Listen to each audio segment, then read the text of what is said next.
who would be the other team in and what other quarterback in if this is an Eli Manning thing? Who would be the Phillip Rivers in this? Who would be the team that would call up the Bengals and say, okay, which quarterback do you want? Let's make that trade. Who would be the Giants and the Phillip Rivers in this equation if this is, in fact, the Eli Manning and the Chargers between Burrow and the Bengals? Well, if we're going to go with that, comparison, then I think you're talking about Tua. You would have to take Tua, redshirt Tua, and that would be, you're talking about the team with the ammunition to get up there is the Dolphins. That's the one that makes sense. But then you've got 7 with Joe Brady, with the Carolina Panthers, you would think would be more than willing to make a bold move to try and go all the way up there. Well, they have to do a Ricky Williams type trade for that. Way. Right. That's a long way for them to go. I almost feel like if I'm the Bengals and we're just really playing this thing out. That's what we're doing. But if I'm the Bengals and I get wind of it that he's not going to show up, then we decide organizationally we're going to try and get the most we can for this pick. I'm not going to get out of range of the next quarterback. So I would say, look, the Lions are picking at 3. So if you're 5, 6, and 7, which are the 3 quarterback teams, the Dolphins, the Chargers, the Panthers, before you get to me, you got to go through Detroit because you're going to have to get to the 3rd pick because we're not going to go further than the 3rd pick. That's where we stop.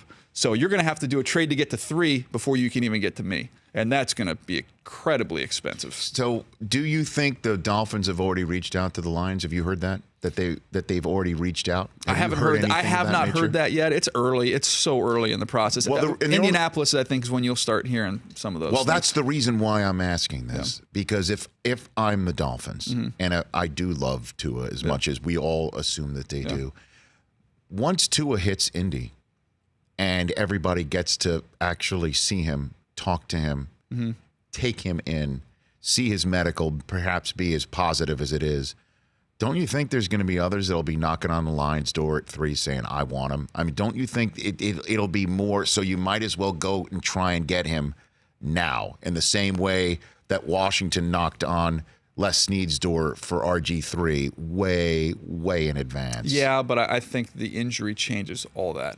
I mean, there's no way in your right mind that you can make that trade without your doctors getting their hands on him and seeing firsthand what this looks like. This is not a standard ACL. This is not somebody who broke his leg. Right. It's a hip, and that's scary. It's a really scary injury. So, and it's all different. I mean, there's a documentary. I've talked to some teams about this. There's a documentary on Andy Murray, the tennis player, who was #1 in the world when he has his hip injury. He's playing doubles now. He never was able to regain what he had. He's just trying to manage the pain and all the issues that he's had. So hips are different, and I think you've got to get your medical people. And I wouldn't even. That's why I think that trade might even be, go beyond a little bit later than we would think, because I want to get the latest medical information on Tua as I can before you make that move. What do you make of the Armando Salguero report out of Miami? Then that Miami's like, you know what, we like this Herbert kid maybe more than we like Tua. What do you think of that? I mean, I don't doubt that there's people in the organization that might like Herbert. Anything that gets out right now gets out for a reason. It is. I mean, and that's like Detroit, right? Detroit. What were we saying at the end of the season? The trade pick is 3. It's obvious. That's the trade pick. You got to get to 3 if you want Tua, and you've got 5, 6, and 7. They need to get to 3. Well, now all of a sudden they're getting it out there. It's out there everywhere. We like Tua. We're into Tua.